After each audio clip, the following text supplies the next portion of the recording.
নমস্কার, রম্য গল্পমালায় সকল শ্রোতা বন্ধুদের জানাই স্বাগত। আপনাদের সাথে আমি রম্য মাইতি। আজ শোনাতে চলেছি সাহিত্যিক সুব্রত হালদারের লেখা রহস্য গল্প রহস্যভেদে ব্যারিস্টার কন্যা সুকন্যা। অঙ্কনে দিলীপ দাস, গল্প পাঠে আমি রম্য মাইতি। শোনাতে চলেছি আজকের গল্প রহস্যভেদে ব্যারিস্টার কন্যা সুকন্যা। সবে তখন ভোর 5টা। ফোনটা বেজে উঠল। সুকন্যা ঘুম জড়ানো চোখে দৌড়ে গিয়ে ফোন ধরল। হ্যালো।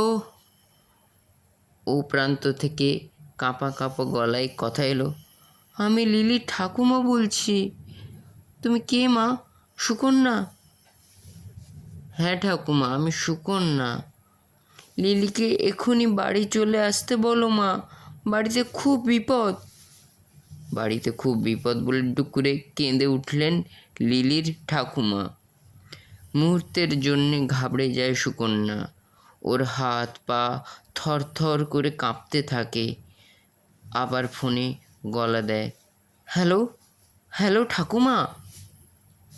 ও প্রান্তের ফোনে আর সাড়া নেই। ছেড়ে দিয়েছে ঠাকুমা। কি এমন হলো হঠাৎ? এই তো সবে গতকাল লিলি এসেছে ওদের বাড়ি। ওদের মাধ্যমিক পরীক্ষা শেষ। কদিন একটু ঘুরে বেড়িয়ে আনন্দ করার জন্যে দুই বন্ধু এক জায়গায় হয়েছে। রেজাল্টের পরে তো আবার সেই স্কুল পড়া স্কুল। এত খারাপ লাগছে খবরটায়। এখনই লিলিকে চলে যেতে হবে, কিন্তু খবরটাও দেবে কি করে লিলিকে? বাড়িতে বিপদ টিপদ বললেই তো অজানা কোনো আতঙ্কে লিলি কান্নায় ভেঙে পড়বে। তখন আবার ওকে সামলাতে হিমশিম খেতে হবে সুকন্যাকে। কী বা বলবে লিলিকে? ঠাকুমার কাছ থেকে তো তেমন কিছুই জানতে পারলো না। সুকন্যা এবার নিজেকে শক্ত করলো। দুর্বল হলে চলবে না। লিলিকে তবে সামলাতে পারবে না। সুকন্যা ঠিক করলো লিলির সঙ্গে ও যাবে লিলির বাড়িতে। লিলিকে কোনোভাবে একা ছাড়া যাবে না। ঠাকুমা যখন ওভাবে কেঁদে কেঁদে বলল, তখন নিশ্চয়ই বড় কোনো বিপদ হয়েছে। লিলির বাবা ডাক্তার কাকু এ নিয়ে কোনো ঝামেলা হলো? সেটার সম্ভাবনাই বেশি। ডাক্তার মানুষ, কত রকম রোগী নিয়ে কারবার। যখন তখন ঠুনকো কারণেও ঝামেলা ঝক্কি বেঁধে যাওয়া অসম্ভব কিছু নয়।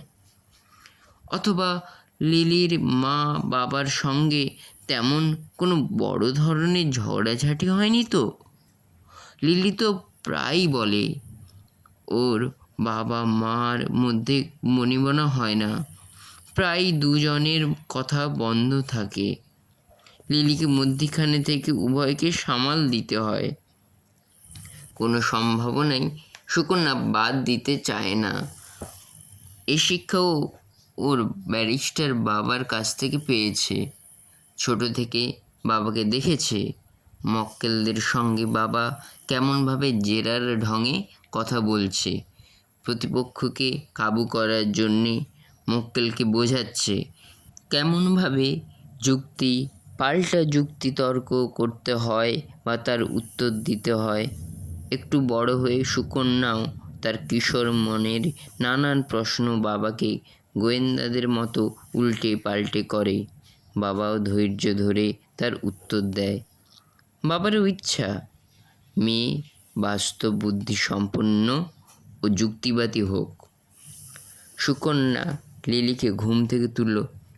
লিলি, ওঠ, তোর ঠাকুমা ফোন করেছিল, তোকে এক্ষুনি বাড়ি যেতে বলেছে।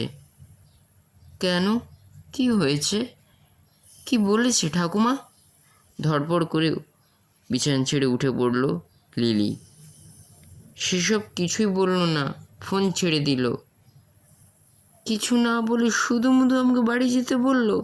তা হয় নাকি? নিশ্চয়ই তেমন কিছু ঘটেছে, তুই চেপে যাচ্ছিস। না রে বাবা না, আমার বিশ্বাস হচ্ছে না। গতকালই তো আমি এলাম, কোথাও কিচ্ছু নেই, সব ঠিকঠাক। হঠাৎ আবার জরুরি তলব, এমনি তা হয় নাকি? চল, আমিও তোর সঙ্গে যাচ্ছি। ঠাকুমা যেতে বলেছে যখন, তখন একবার দেখে আসি কি ব্যাপার, তারপর আবার দুজনে ফিরে আসবো। পুলিশ অপেক্ষা করছিল লিলির জন্য। প্রাথমিক ধাক্কাটা সামলে পুলিশের প্রশ্নের মুখোমুখি হতেই লিলির প্রায় ঘন্টা তিনেক সময় লাগলো। লিলির নিশ্চিত বিশ্বাস ওর বাবা মার মধ্যে বিবাদের পরিণতিতেই খুনোখুনি। ও বাড়িতে থাকলে এমন সর্বনাশটা কিছুতেই হতে দিত না। লিলির জবানবন্দি আর পারিপার্শ্বিক সাক্ষ্য প্রমাণের ভিত্তিতে পুলিশ প্রাথমিকভাবে সিদ্ধান্তে এলো যে ডাক্তার নিখিলেশ দত্ত তাঁর স্ত্রীকে খুন করে নিজেও আত্মঘাতী হয়েছে। স্বামী স্ত্রীর মধ্যে দীর্ঘ মনোমালিন্যের কারণে ডাক্তার দত্ত মানসিকভাবে বিপর্যস্ত হয়ে এই অঘটন ঘটিয়েছেন। পুলিশ লিলির ঘনিষ্ঠ বন্ধু হিসাবে সুকন্যাকেও জেরা করে, যদি সুকন্যার কাছ থেকে আরও কোনো নতুন তথ্য পাওয়া যায়। আপনার নাম কি? পুলিশ অফিসার জিজ্ঞাসা করল। সুকন্যা সরকার।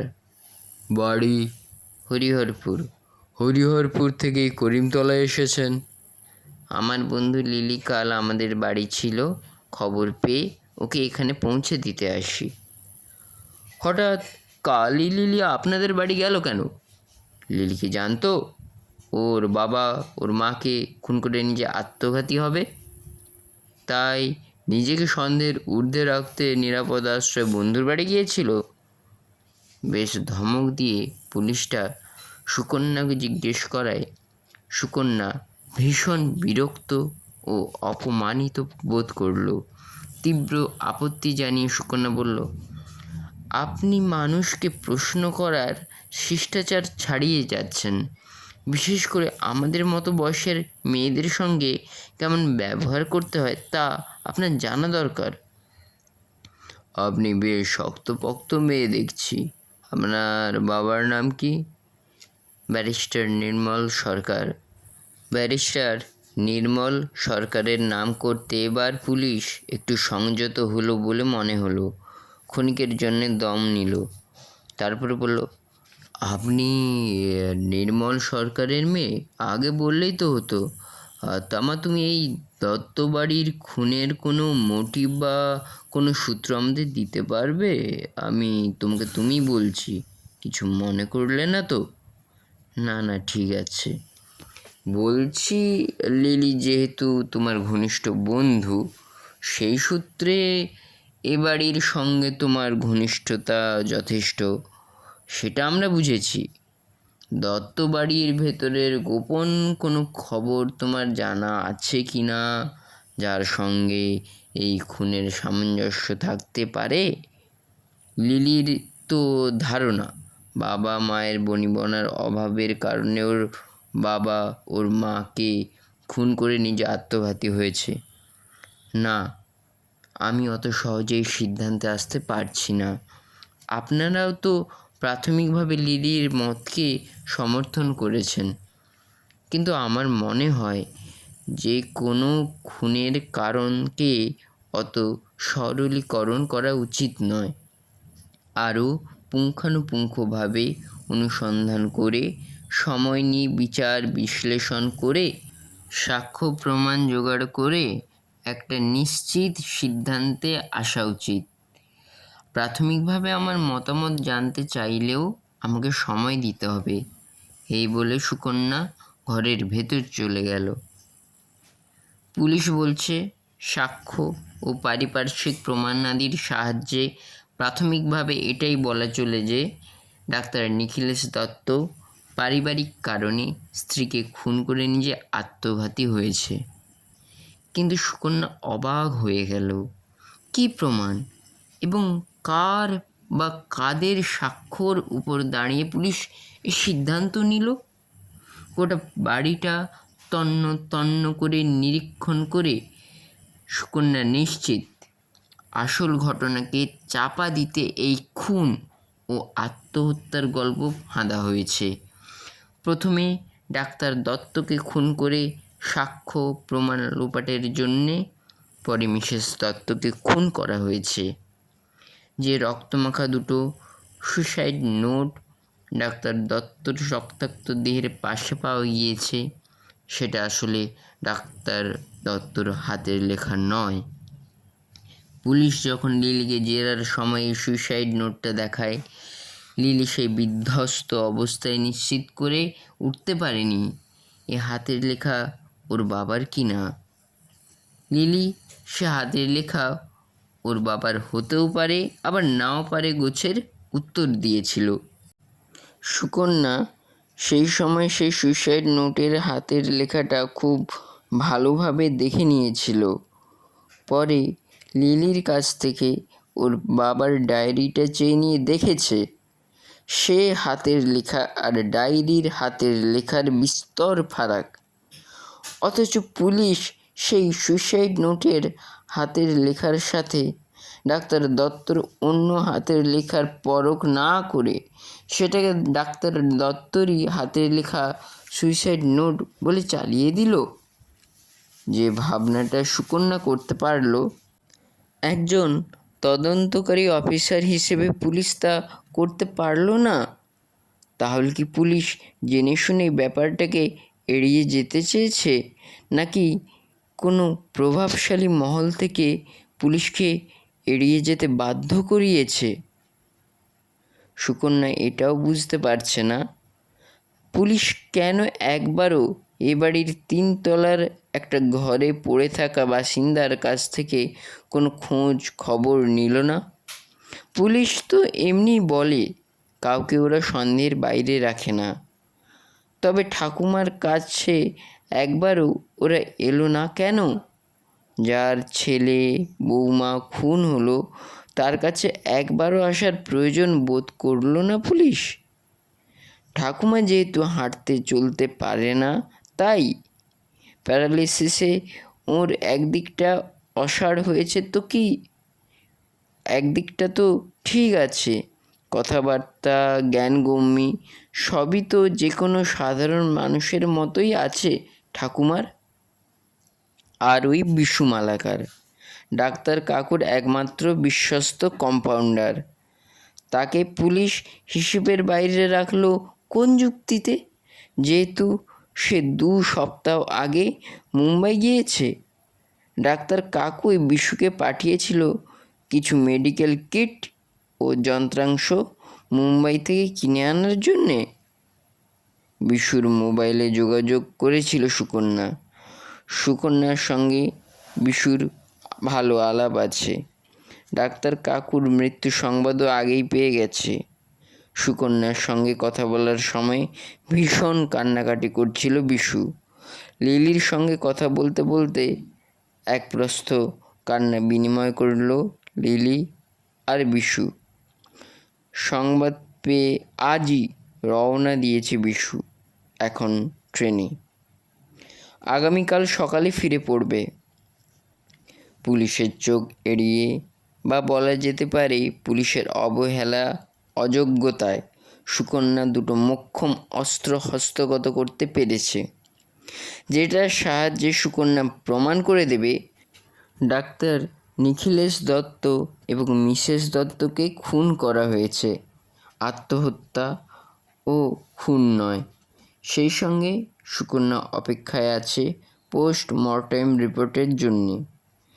পোস্টমর্টেম রিপোর্ট কি বলেছে ওকে একবার ঝালাই করে নিতে হবে, তারপর প্রমাণ করে দেবে প্রকৃত ঘটনা কি। বেরিয়ে পড়বে গর্তে মুখ লুকিয়ে থাকা রাঘব বোয়ালদের পোড়া কালো মুখ। সুকন্যা লক্ষ্য করেছে ডাক্তার কাকু এবং কাকিমাকে একই কায়দায় খুন করা হয়েছে। দুজনের গলায়, হাতের এবং পায়ের শিরা কাটা, দুজনেরই গলার বাঁ দিক ঘেঁষে ধারালো ছুরি দিয়ে গভীর ক্ষত করা। ডাক্তার কাকুর আবার ঘাড় ও মাথার মাঝখানে ধারালো ছুরির কোপ। ডাক্তার কাকিমার ক্ষেত্রে না হয় তর্কের খাতিরে বলা যেতে পারে ডাক্তার নিখিলেশ দত্ত খুন করেছে, কিন্তু যে আত্মহত্যা করবে সে একই সাথে কেমন করে হাতের এবং পায়ের শিরা কাটবে? কোনো আহত মানুষ কেমন করে তার শরীরের পেছনে ঘাড় ও মাথার মাঝখানে এইভাবে গভীর ক্ষত করতে পারে? যদিও বা সে প্রথমে সুস্থ থাকার সময় তার শরীরের পেছনে আঘাত করে, তো তার পক্ষে কখনোই সম্ভব নয় তারপর হাত ও পায়ের শিরা কাটার। আর একটা ভয়ঙ্কর বিস্ময়কর ব্যাপার, ডাক্তার কাকু কোনো সময়ই বাঁহাতি মানুষ ছিলেন না। তাহলে একজন ডানহাতি মানুষ যখন তার গলায় ছুরি বসাবে, স্বাভাবিকভাবে তার বাঁ দিক চেপে বসবে, কোনোভাবে ছুরির পোঁচ ওইভাবে অত ডান দিক চেপে পড়বে না। ব্যাপারটা পুলিশ কেন, সামান্য একটা বালকও খেয়াল করলে বুঝতে পারবে। এত সব প্রশ্নের মুখে দাঁড়িয়ে সুকন্যা নিশ্চিত ডাক্তার নিখিলেশ দত্ত এবং তাঁর স্ত্রী মিসেস দত্ত দুজনেই কোনো পেশাদার খুনির দলের হাতে খুন হয়েছেন। ইতিমধ্যে সুকন্যা লিলিকে নিয়ে থানায় খুনের ডায়েরি করে এসেছে। থানায় প্রথম আত্মহত্যার গল্প ফেঁদে ওদের খুনের ডায়েরি নিতে চাইছিল না। ওরা আত্মহত্যার কেস সাজাচ্ছিল, কিন্তু বেঁকে বসে সুকন্যারা ও ব্যারিস্টার নির্মল সরকারের নামে হুমকি দিতে পুলিশ অনিচ্ছা সত্ত্বেও বাধ্য হয় খুনের ডায়েরি নিতে। সুকন্যা থানায় জোর দিয়ে এও বলে আসে, আপনারা প্রমাণ করতে না চাইলেও আমি প্রমাণ করে দেব ডাক্তার নিখিলেশ দত্ত এবং তাঁর স্ত্রীকে খুন করা হয়েছে, ওটা আত্মহত্যার কেস নয়। যদি আরও তদন্তের স্বার্থে বা মামলার স্বার্থে আপনারা চান তো আমি আপনাদের সাক্ষ্য প্রমাণ দিয়ে সাহায্য করতে পারি, আর না চান তো আমরাই কোর্টে খুনের পক্ষে যাবতীয় প্রমাণাদি জমা দেব। সুকন্যার এক কড়া বক্তব্য যুক্তিতে নরম হয়ে থানার ওসি বলল, পোস্টমর্টেম রিপোর্ট এলে আমরা আপনাদের ডেকে পাঠাবো, আর প্রয়োজনে আমরা আপনার সাহায্য চাইতেও পারি। আশা করি আপনারা আমাদের সঙ্গে সহযোগিতা করবেন। ডাক্তার কাকু গল্প করেছিল, লিলি যখন 1 বছরের তখন বিশুকে মুর্শিদাবাদ থেকে নিয়ে এসেছিল। বিশুর বয়স তখন 7-8 হবে। মুর্শিদাবাদের মহকুমা হাসপাতালে তখন ছিল ডাক্তার কাকু। গরিবের ছেলে, ঠিকমতো খেতে পড়তে পায় না। ওর মা হাতে পায়ে ধরে ছেলেকে ডাক্তার কাকুর কাছে রাখতে অনুনয় বিনয় করল। বাড়ির ফায় ফরমাস শুনবে টুনবে আর কি। ডাক্তার কাকু দেখল লিলিকে দেখাশোনার জন্য একজনের দরকার। রাজি হয়ে গেল ডাক্তার কাকু। তারপর ওর আনুগত্য আর বুদ্ধিমত্তার পরিচয় পেয়ে লেখাপড়া শেখানোর ব্যবস্থা করলো ডাক্তার কাকু। বিশু বড় হতে নিজের বাড়ির চেম্বারের কম্পাউন্ডার করে নিল। সেই শুরু বিশুর এগিয়ে চলা। এখন তো প্রায় হাফ ডাক্তার। ডাক্তার কাকু চেম্বারে না থাকলে বিশুই রোগীর চাপ সামলায়। বাড়ি ফিরে এসে বিশু কান্নাকাটি করে নিজের মাথার চুল ছিঁড়ে হুলস্থুল বাঁধিয়ে দিল। ওর শোকের এমন পরাকাষ্ঠা দেখে সুকন্যার গা রিরি করে উঠল। বাধা না দিয়ে আরও কিছুক্ষণ বিশুকে এইসব নাটক চালাতে দিল সুকন্যা। 2 ঘন্টা পর বিশু একদম চুপ, একদম স্বাভাবিকভাবে খাওয়া দাওয়া সারল, যেটা এখনো পর্যন্ত লিলি তো নয়, সুকন্যাও করতে পারছে না। নির্মম ধূর্ত মনের লোক ছাড়া এমন ব্যবহার করতে পারে না। খাওয়া দাওয়া সেরে চেম্বারের ল্যাব রুমে চেয়ারে বসে টেবিলের ওপর মাথা ঠেকিয়ে আছে বিশু। সুকন্যা লিলিকে সঙ্গে নিয়ে খটাখট জুতোর শব্দ করে ঢুকলো ল্যাব রুমে। ওদের পায়ের শব্দে ধড়পড় করে সিধে হয়ে বিশু। সুকন্যা ওর চোখে মুখে যেন আতঙ্কের ছাপ লক্ষ্য করল। স্বাভাবিক অবস্থায় কোনো মানুষের মধ্যে যা দেখা যায় না। টেবিলের উল্টো দিকের দুটো চেয়ারে বসে লিলি আর সুকন্যা। কোনো রাগ ঢাক না করে সুকন্যা ঠাকুরমার মোবাইলের ভয়েস রেকর্ডিং সিস্টেম চালু করে দিল। দূরদর্শী ডাক্তার কাকু এই একটা মোক্ষম কাজ করেছিল। বাড়ির সব কটা মোবাইলই ভয়েস রেকর্ডিং সিস্টেম যুক্ত মোবাইল কিনেছিল। ফলে ফোনের দু প্রান্তের যাবতীয় কথাবার্তা মোবাইলের ভেতরের মেমোরিতে স্টোর হয়ে যায়। সেটা বিশু বা বাইরের অন্য কারোর জানা ছিল না। বিশু চোখ বড় করে শুনতে লাগলো মোবাইলের বন্দি করা ওর কণ্ঠস্বর। ঠাকুমা, কাম খতম, তোমার ছেলে বৌমা ফিনিশড, আর ওরা তোমাকে দেখতে 3 তলায় আসবে না। তুমিও ওদের ফোনে ডেকে এনে দেখতে পাবে না। তোমার ছেলে বৌমা এখন নিজের ঘরে শুয়ে শুয়ে স্বর্গের রথ চড়েছে। হা হা হা। ছাড়ি ঠাকুমা, এবার তুমি খবরটা বাজারে ছেড়ে দাও। মোবাইলটা নামিয়ে সুকন্যা বলল, মোবাইল অপারেটিং কোম্পানির কাছ থেকে জেনেছি। ফোনটা করা হয়েছিল বোম্বে ভিটি থেকে। সুকন্যা বিশুর চোখ মুখের এবং ওর সারা শরীরের সঞ্চালন ভালো করে লক্ষ্য করে চলেছে। মনে হচ্ছে এখনই ওর জবা ফুলের মতো লাল হয়ে যাওয়া চোখ দুটো ঠিকরে বেরিয়ে আসবে। থরথর করে কাঁপছে ওর সারা শরীর। আবার চালিয়ে দিল মোবাইল। এবার ডাক্তার কাকিমার উত্তেজিত গলা। ডাক্তার কাকিমা বলছে উপরতলায় বিছানায় পড়ে থাকা তার শাশুড়ি মাকে, মা, লিলির বাবাকে ওরা খুন করেছে, আমাকে খুন করতে আসছে, তুমি পুলিশকে খবর দাও। ব্যাস, ওপারের সব সারা শব্দ বন্ধ। এপার থেকে ঠাকুমা শুধু হ্যালো হ্যালো করে চলেছে। মোবাইল বন্ধ করলো সুকন্যা।